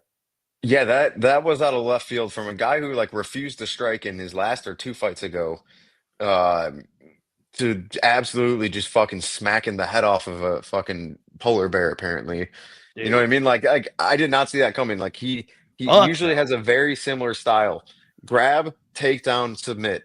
And last night he was like, "No, I'm gonna bully your bitch ass," and like just decided to toss the hands and like, yeah, I don't know if he said something to him before the fight or I don't know. There was some external factor maybe we don't know about, but like, he was like, "I'm gonna put the fucking hands on you," and he put the paws on him for sure. And it wasn't the most technical fight, but it was the most fun. Bro, you fucking nailed it with that part right there. Was not the most technical fight, boys. I wouldn't go back and watch this tape to show your students how to do things. But if you want to have a good time and watch 2 bears fight for salmon, this was it. Olin, give me your thoughts, brother. And how sad were you when you came back from getting that beer? Dude, I mean, I was sad when I came back from getting that beer, that's for sure. And it was actually a double makers and ginger, but you know, Bro, you would be drink. Oh, I gotta have whiskey, brother. I gotta have whiskey. You drink, bro. You don't. I feel like you. We don't drink do to beer. get hammered. But I don't actually get hammered. I just stay at a normal Crazy. buzzed, You normal. forget where he's whole thing. from, my friend. Like that is just called Les water éléphants to them. roulés, mon ami. I'm here making a name for myself. You're right, bro. I be thinking you're Cali all the way. I be forgetting. Nah, you got brother, that in no. your blood, brother. I moved to Cali, but I'm a bred Cajun, baby. I love Yeah, it, dog. I love They built it. different. Yeah. They Crossover really said it the are. first night after we did a couple shots, and he's like, I'm a hold off. Yes. And then the people next to us heard him say that it was his birthday, and they asked for they basically bought us birthday shots, and then they walked over with 2 of the largest, like they weren't even shot glasses, they were lowball glasses that you make mixed drinks in, and they were like a third full, with the Funk Harbor rum, and I was like, oh, cool. And I kid you not, Cross looked at me right before they got dropped off. He's like, all right, man, look.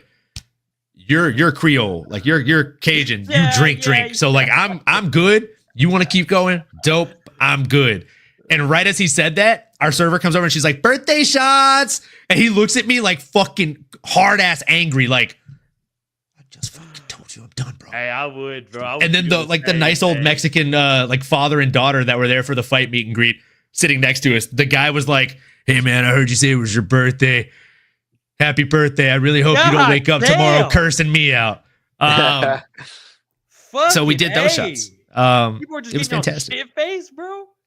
And then and after that is when we did that live. So Bro. I mean they got us just level-headed enough. How did you do that live? You took shots during the live. Yeah. God damn, Olin. I'm telling you, the dirty South is different. It really is. We're not built really normal. is. God damn. Speaking of people that aren't built normal. Speaking of people that are not built normal, Jailton Al fucking Maida. Facts, bro. Like, literally, he was underneath Sergey at one point, and I saw him sweep, and I rewound it like 3 times because I was like, I don't understand how he did that. Mm-hmm. And after watching it 3 times, Sterling, and extensive studying of that moment, I can with astute confidence tell you, I still have no clue how the fuck he did that. Other than just muscle and sheer will. I was like, bro, he just did a sit-up with a grown 265-pound man on him right now, essentially, and swept guard. Like that shouldn't have made sense. It didn't make sense. It still doesn't. And like he graduated from the school of Derek Lewis, bro. Yeah, just get up. The The school of just get up, man. 100%. And yes, bro. Lafayette, Louisiana, brother. Shout out that. I'll give that some air horns. I definitely have family there. My Aunt Sarah, my Aunt Brenda, I got a lot of family out there. Anomaly and Anomaly and Nano. Nano. Yeah. Hey, Sugar, I've been on his show. And let me tell you right now, never do it again. I'll not the show. I'll always do the show again, Sugar. But I'll never go when You just don't want to go pound for pound with the champ. Shot, folks. Yes. No, we'll be sitting there chilling, Ian. We'll just take a shot. We'll talk about this Almeida fight. I'll get halfway into the Yuri Hill fight, and Anomaly will be like, and with that, folks, we got another shot here. And I'll be like, yeah, I'm right there with you. And the next thing I know, bro, he's throwing it back to me for like giving my breakdown, and I'm just like, yeah, man, that shit was crazy, wasn't it? I think there was one where there were like hell of us on a live, and you still had like half the bottle that I had sent you after our first live, and dude, it was Ola's birthday, and so he was drinking, and then you were like, well, "Let me go get my bottle, boys. I'll be right back." And he came over and he poured a shot. Ola did like 2 or 3 shots, and then Sterling's camera just goes off. Yeah, your camera didn't go off. You walked away. You walked away with the camera on. We just see the flag in the background and shit, and we're like, Is Sterling good? Show. Like, is he coming back? There was like an hour, Ian. There was 3 fights left, bro. And I think he went to sleep. Ian. Like, you never came back. We were concerned. So, Ian, I had a fight in 2 weeks, dude. I was not drinking at all, bro. I've been zoned in, training like a motherfucker, bro. And I'm getting drunk with these dudes. I mean, Ian, I am like... You got peer pressured, man. I'm getting drunk. I'm not even a peer pressure guy. I'm just like, if you want to do one, pour one up. And he's all, yeah, fuck it, I got it. Why not? brother. This guy, discipline, brother. This guy. Yeah, we were saying shit, bro. And I wasn't even like talking about the fight some more. I was slurring my words. And then they started talking, bro. And I just got up. Bro. And I went straight to my room. Left the He's like, yeah, guys, we're like 3 fights into the early prelims right now. We're gonna be making our way right on into the prelims pretty soon. That was me, bro. I was like, yeah, fucking Leroy, fuck you. And he was like, what? And I was like, bitch, Leroy's like, mate, you're not even making coherent sense, mate. I swear to God, bro. That's exactly what the fuck are you saying? They would literally be like looking at me. They'd be talking to me, bro, and I would just be staring at the screen, and I would be like, what'd y'all say? Like, it was bad, Ian. It was fucking bad. Back to this, folks. You know what? We have a rebound day. Oh, brother. I'll tell you what. Never again. Never again, brother. But always down to be on the show. Shout out MMA Anomaly, folks. Like and subscribe. As well as Jive Turkey Nano and Ian Juice Miller. But, boys, we got 3 more fights to get to if y'all are ready to talk about an absolute fucking scrap. Olin, I'm going to start out with you, dog. Who did you have going into this? And, oh, my God, what did you think about this fucking fight right here between Yuri Prochazka and Jamal Hill? Man. I had Yuri Prochazka, and boy, oh boy, was I happy that I chose that man, because he really went out there and just went for it, right? He went for that. He looked really fucking good out there against Jamal. And like, Jamal actually did all the right things in that fight for the most part. I thought it was one of the best performances Jamal Hill has ever had in the UFC, even though he lost. He was just moving forward with relentless pressure, throwing big strikes. And the best thing is, you noticed that when Yuri was actually like coming to with the head movement and really getting into that flow state and avoiding damage up top, Jamal Hill made the right read. He started going to the body. You saw him, even in one exchange in round 2, eat a big shot and then come back and land a massive body shot that seemingly hurt Yuri a little bit to the liver. So again, I was very, very happy with both men's performance, but dude, Yuri is that fucking guy. He is a warrior samurai from the Czech Republic. Let's go for that. I'm a big fan. And I will watch every one of his fights, win, lose, or draw. He's kind of like our guy, fucking Pretty Ricky himself. You know it's going to be a banger no matter what if he's in that octagon locked in there with another man. So I can thoroughly say this was one of the funnest fights I've ever seen live. And yeah, I don't know what's next for Yuri, but fuck, man, that third Alex fight, I want to see it too. Do I think he beats Alex Pineda? I'm not sure, but I know that I will pay for the pay-per-view and I will watch happily. Facts, bro. Facts. Ian, sorry you got to follow that, brother, but give me your thoughts. No, I got some shit. Don't worry, I got some shit cooking in my head. Woo! Let's go, Uh, baby. Let's go. so yeah, honestly, that shit was sweet karma to watch. Like, it was. I don't, I don't typically like to hate on fighters just because of like some stupid shit they say every now and then. But like this whole camp, he's just been spewing stupid fucking shit like Dude. nonstop. And I think going into the actual technical side of things, right? Uh, Jamal kept overextending a shit ton on his punches. He didn't find his range completely. Then he started throwing those teep kicks, which I thought were great. But then I think he kind of just stopped going to the body at some point. He was just like, and he hurt him too at one point where he kind of like dropped him to the body and like didn't decide to follow up on that. Like you didn't just have the easiest way to knock someone out. Like going back to something we talked about earlier, another Trevor Whitman quote. If you want to give him if you want a good knockout, go to the body. Like, you know what I mean? Like, and he 1,000. had that. But then, I think Yuri, especially with his movement style, his ability to kind of pull people in and pull people in and then just strike them because that's what he was doing. He was pulling Jamal to try to throw his right so he could pull and clip him with his left. And eventually he did get the punch, but I thought that only to add on for Yuri that would have been a little bit more interesting was when they're in open stance, blast those kicks to the body. I think that would have been an interesting factor, especially with his long limbs. And if I may add, the thing I'd like to see next for Yuri is dropping down to 85, like you said. I just want to see it. Just want to see it for pure fun now. Boys. My bad. I have some shit back here. But Ian, that's 1,000%, bro. This dude was saying wild shit, even in the press conference. The Alex Pereira thing, going in there, dropping fucking gloves in front of him and then not taking the fight. And then going on an interview saying, what am I supposed to do? Fight him for free? Motherfucker, you pressed him. What are you talking about? And then he goes, Shama, let's step in here. And you go, what the fuck's your problem? What are you talking about? And just, bro, the way he just hasn't been real humble, man.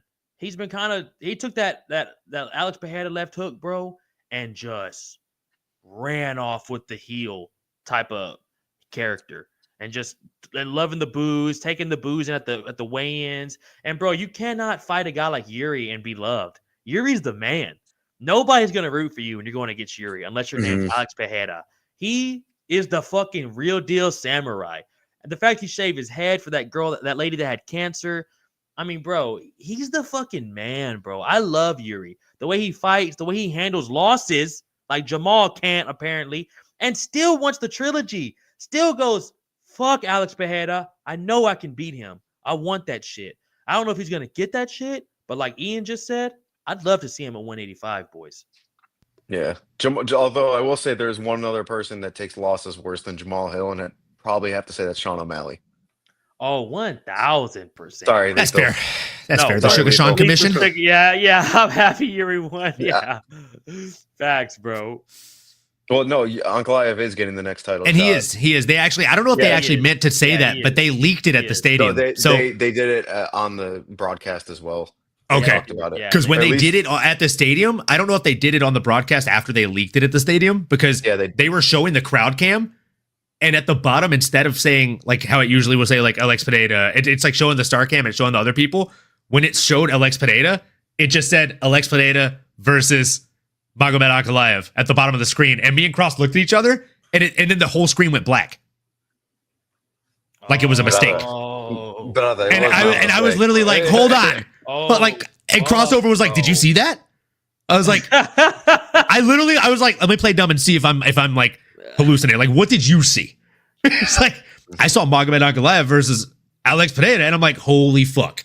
I think production, someone just got fired tonight. Yeah, bro. And then like 10 minutes goes by and they're not showing production packet. And then they show him on the screen again and they show the announcement that they showed on the broadcast. So I'm like, I think they were like, fuck. We gotta go now. 1,000 people in attendance just saw this news. Yeah. We gotta fucking let it ride now, bro. And Sean, this is a great point too. Him donating $50K to people with cancer, that's amazing, bro. He got the fight of the night, gets $50K, and then just donates it, bro, to people with cancer. 1 million Czech crowns. if you think about it too, like from a tax aspect, he probably just saved a lot of money. I'm just Fucking Ian. Fucking Ian. we're all dead, man. What a guy. And Ian's like, that motherfucker really did that because in the end he's gonna no, get no, extra no, more I'm just tax. saying. Nah, I'm just no, I'm saying, just like, playing, you dog. know, tax it's gonna be a nice tax write-off. Yeah. You know, it's tax season. And it's in Ian said, Cali, "Look, I know you guys are talking about his charitable causes, but let me just shut that down real quick." Hey, dog, and it's in Cali too, so they're taxing that ass. Oh, Cali. they're taxing that ass. They're son. taxing I told that you. ass. Um, Told you. Ian Just don't fight saying. in Cali. Ian don't fight in Cali, baby. He already knows how to do it. yeah, don't do that. Don't take that tax hit, folks. I know you're about to break down the main and co-main event. I unfortunately have to run to a birthday dinner, but I appreciate you guys having me on for those other fights. And folks, if you're in here right now, make sure you drop a like, a comment, a subscribe, and smash that bell for notifications on @Sdawgs MMA Talk. So that way you know when this dude is going live and you get some of the best breakdowns in the biz. And if you're not already subscribed to Juice MMA, it is @Juice_MMA. One of the best fighters you just learned about today, folks. Make sure you drop a like and a subscribe for these folks. And tune in for these next two breakdowns because they are about to be fucking epic. Can't wait to see you guys next time. Thanks again. All right, Anik Jr. All right. Holy shit. Keep on going and keep on growing, baby. Hey, you're God the man, damn. Anomaly. You're the man. Like and subscribe, folks. MMA Anomaly. Shout out Olin, brother. Big appreciate you joining the show today. Folks. All right, let's now. Man. Now the real fun begins. No, I'm just kidding. Yeah. hey, we just start shitting on him. As soon as he leaves them all. Thank God, bro. So now we can just top it up. Yeah. Hey, as soon as he leaves them all, fuck MMA Anomaly. Leave dislike. Nah, he's the man, folks. Like I said, No, MMA he is. Anomaly, he made all this, boys and girls. Everything you're seeing on this screen, the intros, the outros, that dude made it all for me. He's the man. And he is a tad bit of an Anik Jr., isn't he, Ian? Yeah, no, 100%. Just a touch, brother. Just a touch, brother. So What well, about Ian, those problems? yeah, you saw that. So what about the Yeah. shit right now? Yeah, bro. He says, as I know, he's Muslim. Big Ang. 100%, Sean. But Ian, I think that might be a good segue into this co-main event, Yes, brother. If you got please. anything else or for Yuri and Jamal, big dog. No, I got a lot for this though. Say less, brother. I cannot wait to hear what you got. And let's see what happened between Umar Nurmagomedov and Merab Dvalishvili. Elian, go ahead, brother. Yeah, so I mean, this was just like absolute dog. Like the machine is the most fitting nickname I've ever seen for a human because that man is a fucking machine. I actually was watching some of Umar's old fights, and if I remember correctly, he kind of did have a cardio issue in one of his fights. I don't remember if it was Sandhagen or not. I believe it was against Sandhagen, who I'm a massive fan of, and like we have the same not same striking coach, but he worked with Dwayne Ludwig, and that's my striking like overall coach. So I have massive respect for someone like that, and just seeing him being able to push Umar to that level, I think that's what they saw in the film against Sandhagen for that fight to prepare for Umar. I mean, sorry. And I think they really were just driving home the fact. I mean, if you look in the second, third, fourth round, in between rounds, rather, the camera and the mic, you heard them saying, "Push him, stop playing around, push him." And that's all. That's what they really were trying to do. Was really, was trying to beat his ass down to the point where he kind of just was giving up, like not even defending the initial takedown, like in the last round. And then to even add on, just one last thing is like, once again, Merab, like absolutely phenomenal job going down for takedown, coming up for the strikes, knowing that he's going to fail a lot of takedowns, but making him punished for not, for basically defending the takedown. So at some point he's going to stop defending the takedown. And then eventually he started, driving him into the cage, hands locked double, takedown, and like just willing to go that extra route and keep going and going and going. And it showed in those championship rounds. And like, I just hats off to Merab. That was fucking amazing. Like that he absolutely put the fucking pace on him. Ian, that's fucking perfect, bro. I mean, you literally took half the fucking words out my mouth, man. The way you just broke that all down, I'm 100% with you, bro. And I don't know what the fuck he's made out of, bro. He shot 30 takedowns in. Yeah, that shit was different. I was there live when he fought Cejudo, and like I just Oh, like really? When he just picked him up like a child? it was nuts. I literally still can't like I just like don't believe that it happened because like I think it's just a figment of my imagination. Just because like I've trained with a lot of people in my day, and I've not met a motherfucker like Marab that has that kind of gas tank. Because there's there's striking gas tank, grappling gas tank, and like he has it all, like just wrapped into one package, like a fucking psycho. And like hats off to him. He is the true champion, and he is one of the greats of 135. Bro, I think what you just said right there, bro. He's the greats of 135. I don't see He's not number anybody one. fucking with him. He's not number one. He's not No, number two. not yet. But I'll give him number four, 3 or 4. I'll give Yeah, him number bro. 4. Sorry, I got either Dom or TJ at number 1/2, Got to. Aljo at 3, and then you got Marab at 4, and then Henan Barao at 5. Ooh, Hannah Barrow was a motherfucker. I saw my first ever fight that like I really like paid attention to and like I went to for reals. My parents got me a birthday to go. They got me one ticket to go see TJ versus Barao 2 in Oh, Chicago, and like that fight still holds like so much because like that shaped me into the fighter I am today, and like wanting to become a Bane Muay Thai style fighter. So like just seeing all that and like, but like, yeah, I going back on topic. Sorry, he's one no, of the bro, you're greats, good. and we must give him his respect. Bro, I don't know who's gonna beat him, Ian. Like if you look up the top 10 right now, dude, he If just there's beat Umar. anybody, It it's was gonna be Sanhagen. Umar. If you're right, bro. I was just about to say that. I was just about to say if there's anyone who's gonna compete with him, bro, it's gonna be Corey. Corey's fought everybody. He's He is dealt a with dog. every style, dude. He's fought Umar, he's fought Peter Yan. The only dude he hadn't fought is Sean Oh, O'Malley. you know what? Piotr might be a good fight But for him as but he well. but he handled Piotr pretty good though a couple years ago. Yeah, but I'm just saying like Yeah, I get you like the though. resurgence of Piotr Jan, I think might be a good one for him next, or Corey, because That's a good point, bro. but I mean, let's just call for what it is. They already said that Sean's fighting the winner, so I mean, we're about to see Marab 2.0 hit it up again. Bro, you think so? Yeah, I what do fuck, you think? What do you think's gonna happen?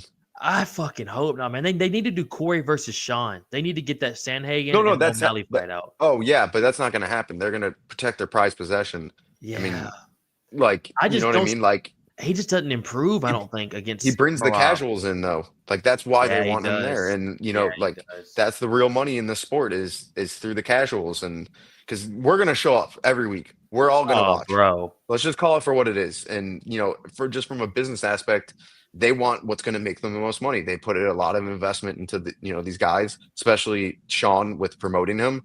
They need to get their investment out of him, and that's what they're trying to do. And like they got people, casuals will come up to me and talk to me about MMA because they'll see my ears or something like that, and they'll Mm-hmm, be like Sean mm-hmm. O'Malley. They'll talk about Sean a lot of time, and like like I think I'd whoop his ass personally, but like I know Marab for sure is going to. Bro, and do you really think he's improved his wrestling or his way to fight against Can he? Marab since then? You know what I'm Can saying? he? Is it possible? Because he had Like surgery. He just started training a again. hip surgery too. And Marab's gonna fucking wear your hips out, bro. It's just If you think he's gonna fight O'Malley again and just stand and bang with O'Malley, you know what I'm saying? It's not gonna I happen. He's think gonna shoot 50 takedowns. they're doing Sean a disservice by throwing him in with Marab again.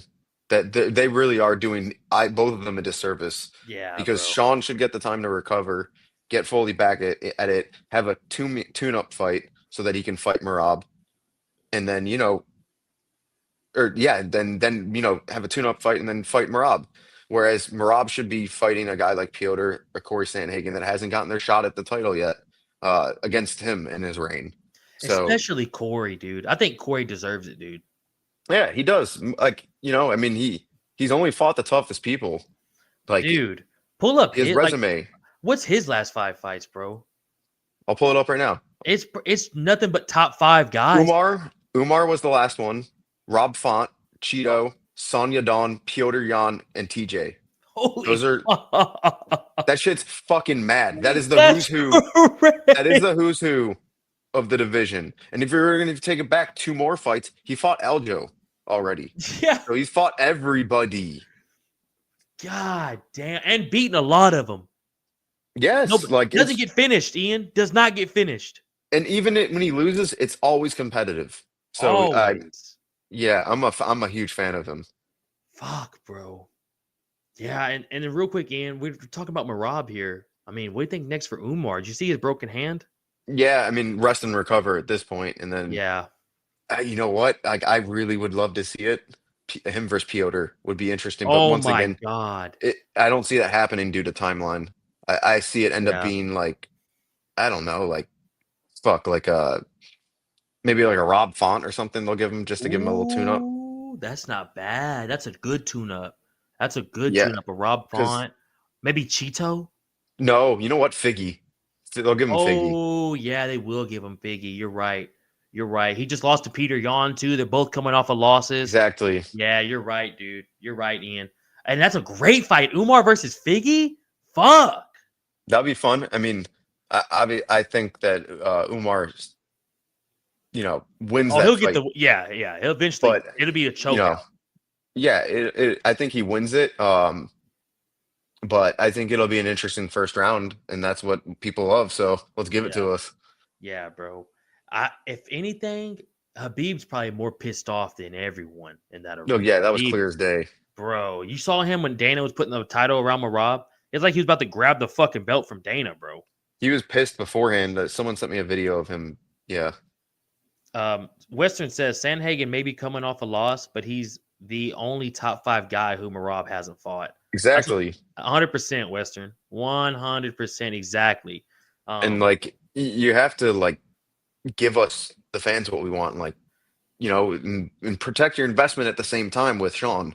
Hey, Sean Like O'Malley versus Rob Font would be a fun fight as like a comeback fight. 2 boxers, nasty boxing too. I think that's what they should do, Ian, with Sean. yeah, it would be it, but it's not. It's already announced, so Fuck. and Marab will do what they say because they're gonna pay him whatever he finds fit. Because I doubt it's as high as John Jones. And how about Marab, bro? Headlines the Sphere and then a co-main and a badass new stadium in LA. Yeah, I yeah, mean, no, it's. I mean, I hope he gets his due from this fight because if he yes, didn't get bro. the due, he didn't get the due that he deserved when he whooped Sean's ass. I think he deserves the due from this one because of even the mainstays should give him his respect because of what he just did. So Hey, dude, that's that's one my of the take. greatest. That's one of the greatest bantamweight fights I've ever seen, Ian.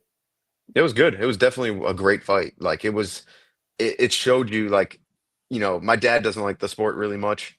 But there's one fight that I always will go back to because he talks about like loving people with grit.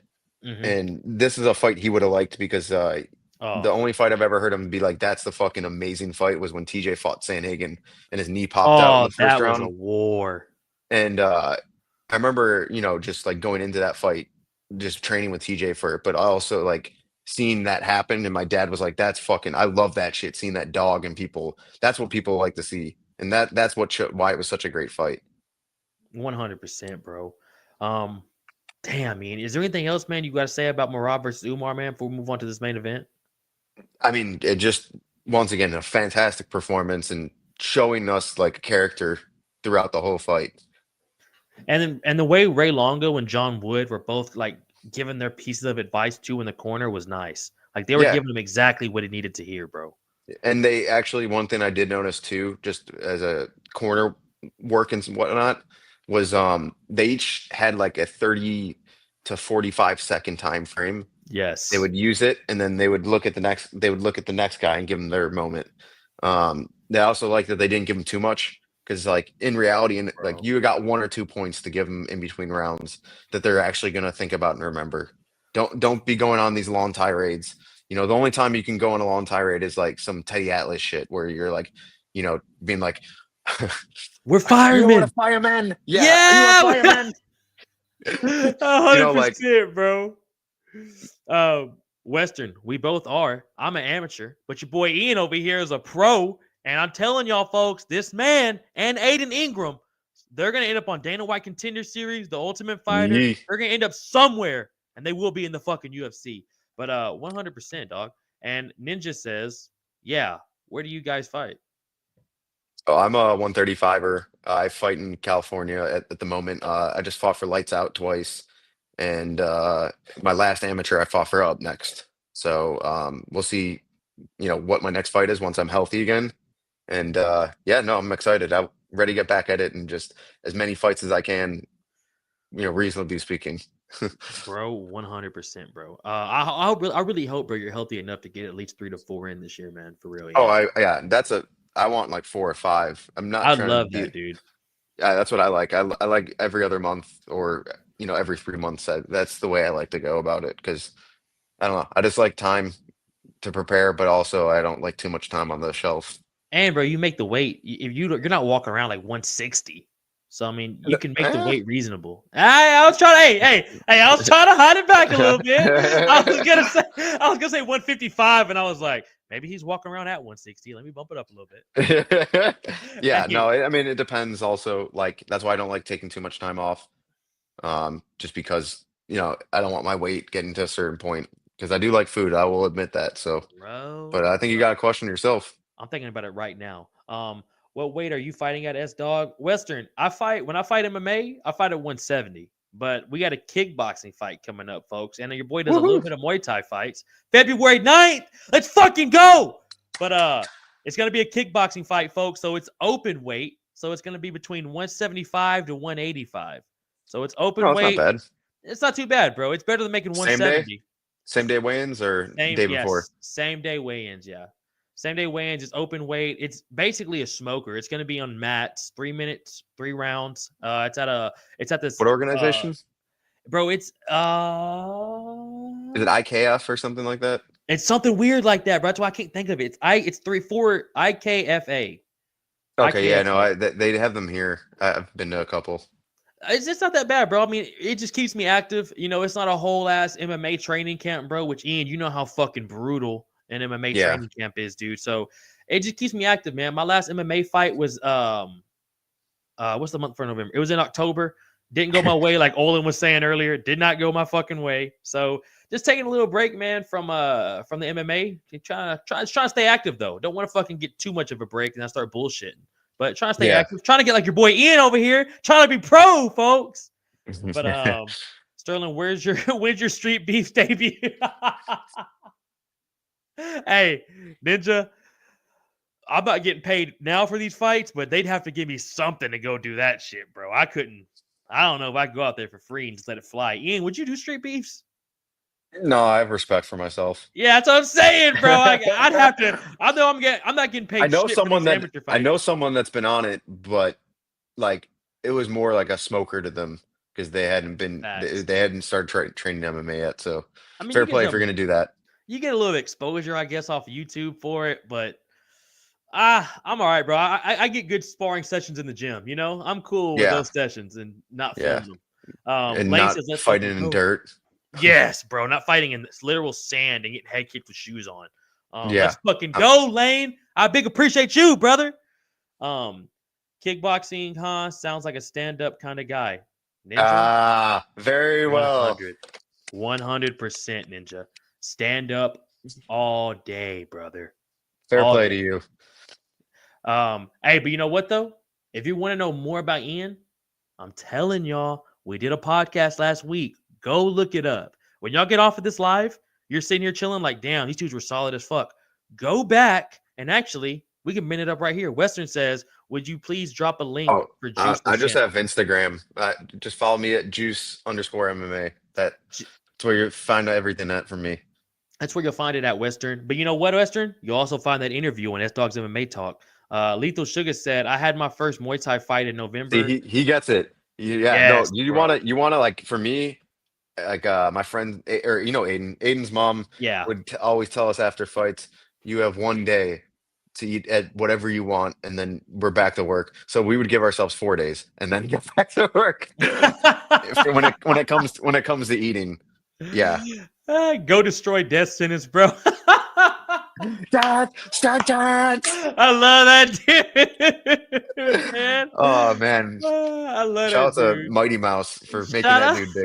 bro. Shout out Mighty Mouse, man. When he had him on the show, Ian, I couldn't Yeah. believe it, bro. Oh, that was like my two worlds colliding. Yeah, bro. I could not believe it, dog. Yeah, drop the link, brother. Hey, Ninja, I'm telling you, Instagram, juice underscore MMA, or literally go back to Sdawgs MMA Talk, push videos, scroll 3 videos down, and you'll see him. And folks, I'm telling y'all, banger interview, and it's going to answer a lot of the questions you got right now. But Ian, while we're chopping it up with the folks in the chat, we got one more fight to get to, brother. Yes, And sir. I am pumped The to see formality. your thoughts of this, bro. Yeah, 100% the formality, man. Not much we could really talk about here for Money Moicano. Nothing but respect, though, Oh for man, both broke these my heart. Men at least giving us a card, Ian. Broke Ian, my go ahead and heart. take this over, brother. Yeah, that broke my heart for Moicano just because like that speech he gave at the end where he's like, "This is my last chance." I think that really hurt for like viewing it from someone that has dreams and aspirations like that. Um, Yes. it just it's sad, but like I really wanted that Armin fight. I'm just gonna call it for what it is. Like I'm a very big Armin fan. I like his style. I like him. Just unfortunate shit that happened. Whatever actually happened. Uh, I just Thank really you. want to see that. I want to see them run that fight back, and or actually run the fight. Matter of fact, but Dana's gonna get all petty and be like, we're not gonna have this fight. So who knows what really happened, what was happening behind the scenes. But I really want to see Armin fight Islam next. That's what I do want to see. Bro, you it's fucking wild, man, because they literally put this card in LA mainly before that for the Yeah, the Rush for the Armenians. Armenians, bro, and the Russian fans and everyone that's out in LA.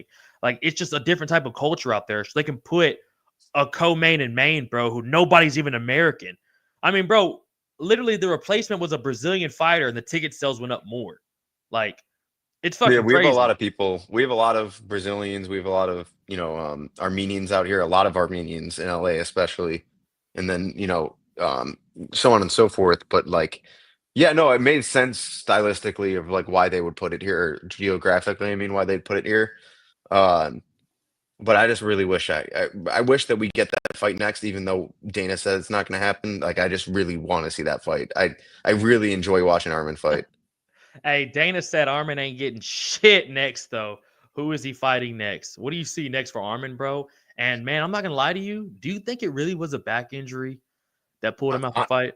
yes, I think it was from that Nina drama Yeah, you saw that crazy video. shit on a Tuesday. They were doing that. Like, what the And fuck are you also, doing? it's he can normally do that, I bet. Like, a lot of wrestlers do that. Yeah, Um, not cut but when weight. you're cutting weight, yeah, your body's weak. Like that's gonna hit. And to answer his question, who I think Armin would fight next if it's not Islam, you know, you can give him.